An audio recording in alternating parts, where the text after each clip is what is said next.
సత్యభామకి చాలా అహంకారం ఉండేది. నా అంత అందగత్తె లేదు ప్రపంచంలో అని. ఒకసారి కృష్ణ భగవానుడు అనుకున్నారు, సత్యభామ యొక్క అందమునందు ఆవిడకున్నటువంటి అతిశయమును పోగొట్టాలి అని. అందుకని కృష్ణ భగవానుడు చతురుడు కనుక ఆయన హనుమతి కబురు చేశారు. గరుడు వెళ్ళి చెప్పారు, కృష్ణుడు నిన్ను దర్శనానికి రమ్మంటున్నారు. కృష్ణుడితో మాకేం పని, మేము రామదర్శనం అయితేనే చేస్తామన్నారు.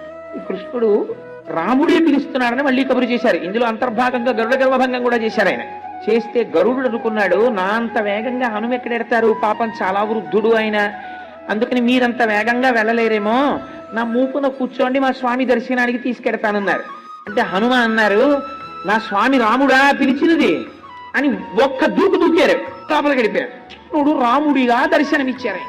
దర్శనం ఇవ్వగానే వెళ్ళి రాముడి పాదముల మీద పడిపోయి కన్నీటితో అభిషేకం చేసేశారు.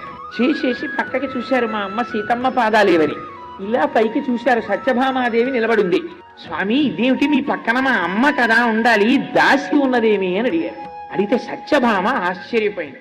ఆశ్చర్యపోతే కృష్ణ భగవానుడు అన్నాడు, ఈమె దాసి కాదు, ఈ అవతారమునందు నా పత్ని సత్యభామ, మీ అమ్మ సీతమ్మ రుక్మిణీ అంశతో ఉన్నది అన్నారు.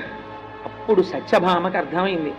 అప్పుడు కృష్ణుడు అన్నారు, నువ్వు లోపలికి వచ్చేటప్పుడు హనుమా నిన్నెవరూ అడ్డగించలేదా అన్నారు.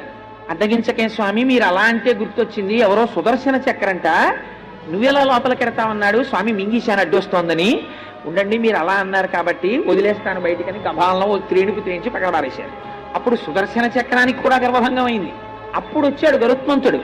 హనుమ వచ్చారా అయితేనే, రావడం ఏమిటి, లోపలికి వెళ్ళి మాట్లాడడం కూడా అయిపోతోందన్నాడు. అప్పుడు వచ్చి నిలబడ్డాడు తెల్లబోయి చూసి, గరుత్మంతుడా చూశావా హనుమ వేగం అన్నారు. నన్ను మించిన వేగం లేదనుకునేవండి స్వామి, ఇంతమందికి ఏకకాలమునందు పాఠం చెప్పేశారు. గరుత్మంతుడికి గర్వభంగం అయిపోయింది, సుదర్శనుడికి గర్వభంగం అయిపోయింది, సత్యభామకి గర్వభంగం అయిపోయింది.